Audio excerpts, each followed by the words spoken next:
This base jumper pops out of a tiny hole in the cliff. His parachute opens totally backwards. He crashes into the rocks and tomahawks down the sandstone. Today, I'm going to break this down for you, which is an unusual thing for this channel, introduce you to this base jumper, and tell you some things about risk tolerance and bring you into a world of absolute adventure. Are you ready? Here we go. See ya. I'm paragliding! See ya!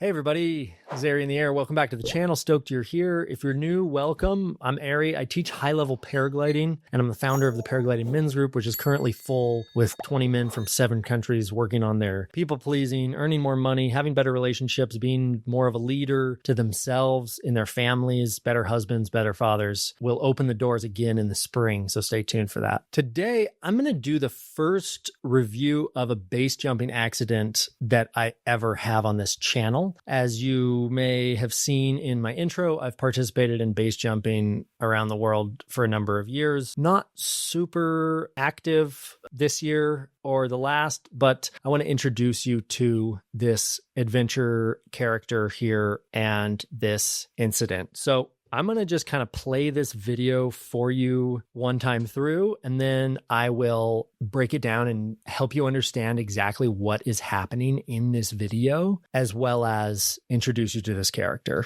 Okay, so this is an FPV shot of from a drone. This here is the pilot. His name's Parker. He's Andy, the base jumper, one of his best friends, and he does awesome FPV shots. I'll put his Instagram in the link below. You can check out his videos. Some of them are just wild.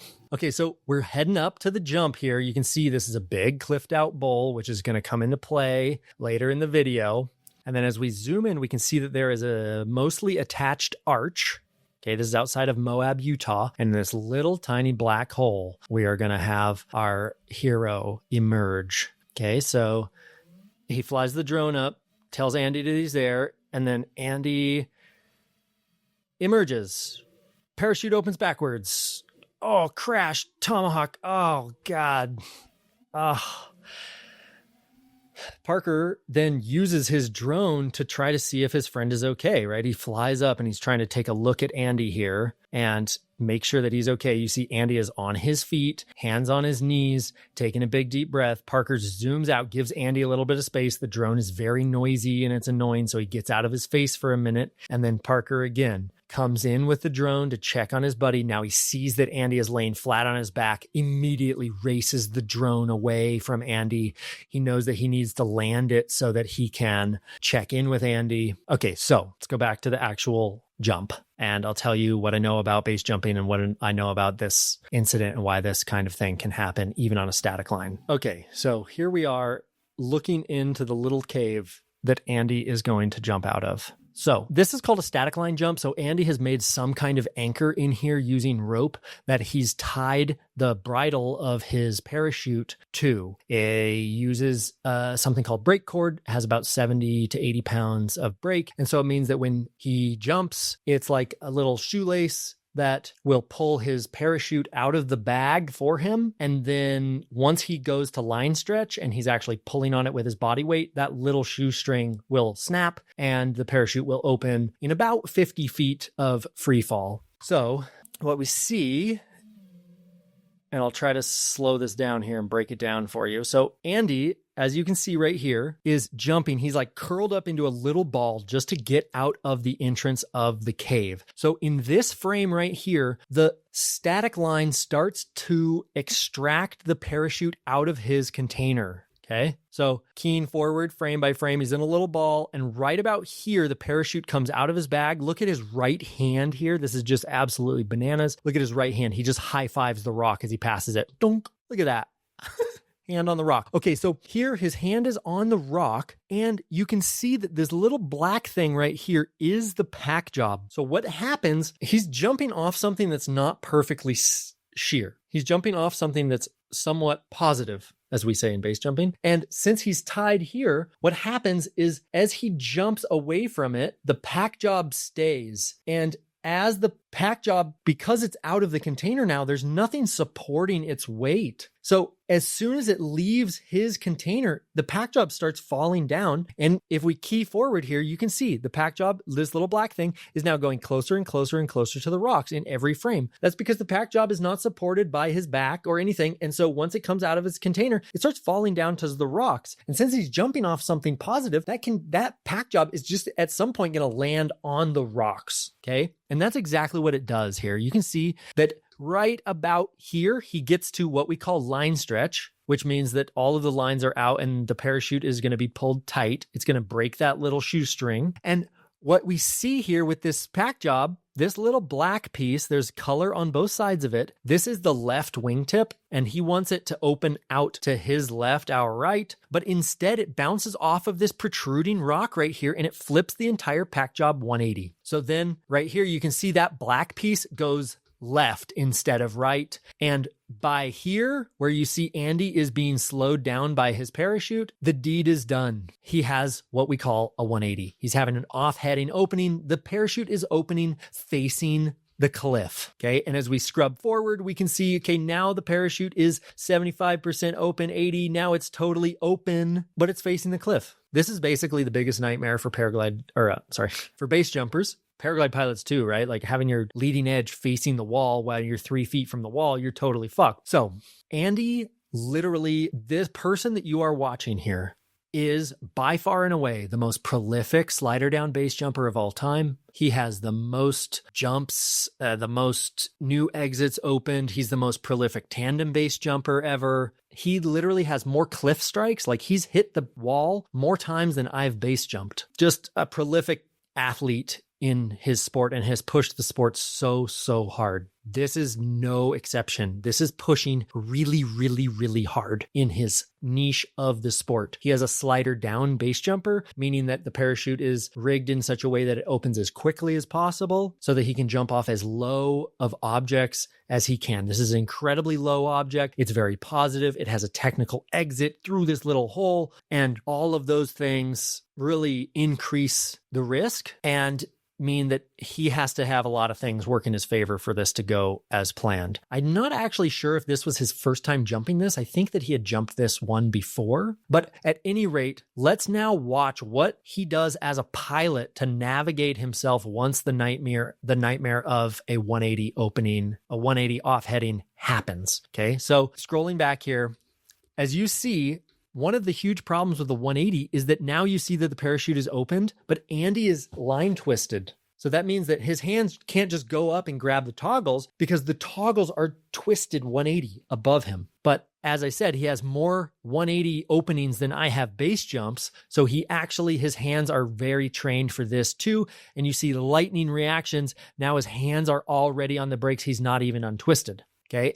The parachute is rigged in what's called deep brakes so that, as you can see in this configuration here, the brake lines are being pulled before he has released the toggles. This is a safety measure and helps the parachute open correctly. What he does next, first of all, he knows what is about to happen. He knows how high this jump is. He knows what is below him. And so he knows that he's about to crash land. So what does he do? He unstows the brakes, and look at this frame right here. He's kicking his feet, he's swimming his feet to get his body into position for him to PLF, parachute landing fall. He knows that he's going to crash into the rocks, and he's going to do his best to make it as soft as possible and to do it feet first. So he pulls down on the brakes deep. He knows that he needs to be stalling the glider so that it doesn't fly into the rocks and crash him into the rocks. And as he approaches, he puts his feet together and his feet down, and he bounces off of the cliff right here. Okay. That cliff is really steep. It's over 50 degrees right there on that particular piece of rock that he crashed into. And he bounces off. And right here in this configuration, you can see that his hands are down and his feet are above his head. Zooming in on this his feet are above his head. And honestly, if he would have crashed into the ground in this configuration, it would probably kill him even at this speed. Luckily, it doesn't. And he swings his feet under in time that now he impacts feet first, butt back, and he whips his head back. But luckily his head doesn't hit the ground hard because the rock is so steep right here that he actually just kind of tomahawks and rolls over and does a 180. It knocks his fanny pack off of his belly. That's the pink thing that you see flying. He ends up sliding down the rocks, standing up, and then is gift wrapped by his parachute. At which point his buddy flying the drone is obviously concerned, watching his buddy tomahawk down the sandstone, which honestly, the first time I saw this made me sick. Andy is a dear friend of mine. I've known him for, since 2015. He's been my primary base jumping mentor, a dear friend of mine. So it really did make me sick to see this first. And that he walked away without a scratch on him is a lot of luck and some skill. Okay. As Andy said, he thought it was 51-49. I'm going to give it more like 68-32, 68 luck, 32 skill. Definitely some skill involved, but very lucky that, looking at this frame, we can see he impacted right around here. This piece of rock, very, very steep, and luckily was a long enough drop to this about 30-degree piece of rock that he was able to get his feet back under him. He didn't land on his back and his head. That would have been absolutely catastrophic. So, wow. Just a crazy video. And honestly, we're seeing the skill and the reflexes that are built with thousands and thousands and thousands of base jumps.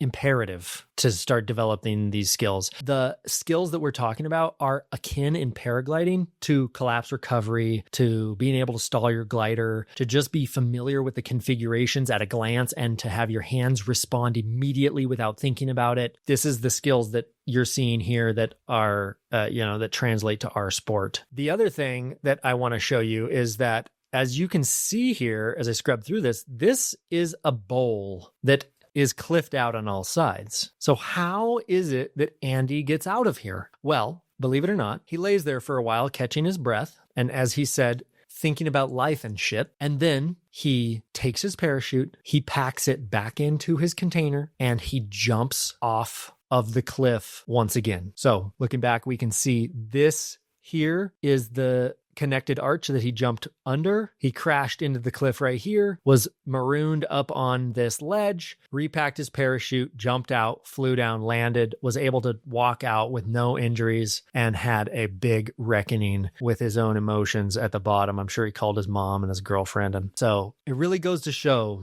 there's a couple things. It's like, look, man, if you're going to do these kinds of sports, you got to have a pretty sober look at what the risks are and what the consequences are. This particular jump, Andy thinks of this as high risk, low consequence. Just because how low the cliff is, it actually, even though you increase the risk of hitting the ground, you decrease the consequence in how fast you're going to hit the ground. So these are really kind of high level and very experienced calculations of risk and consequence and these kinds of things. And I just encourage everyone, as you continue to grow and deepen in these sports, to really keep a keen eye out for what the consequences are, what's the risk, and what have you done to prepare? Are you very experienced, and have you taken the due diligence at every step to have a conservative progression, to know the skills, to train with the right people, to do the SIVs, to do the emergency procedures, to ask lots of questions, to have solid mentors, to having a robust life on the ground that you want to live your life, not just for the sport, but for all of it. Definitely follow Parker, the tie-dye dragonfly, on Instagram, and Sketchy Andy Lewis. He's got 500,000 subscribers at this point, one of the most famous athletes in the world. So thanks to both of these guys for sharing this video with me, and hope this was an interesting mix-up of the episodes, and hopefully you learned something here. Thanks so much. Love and lift. We'll see you in the next episode.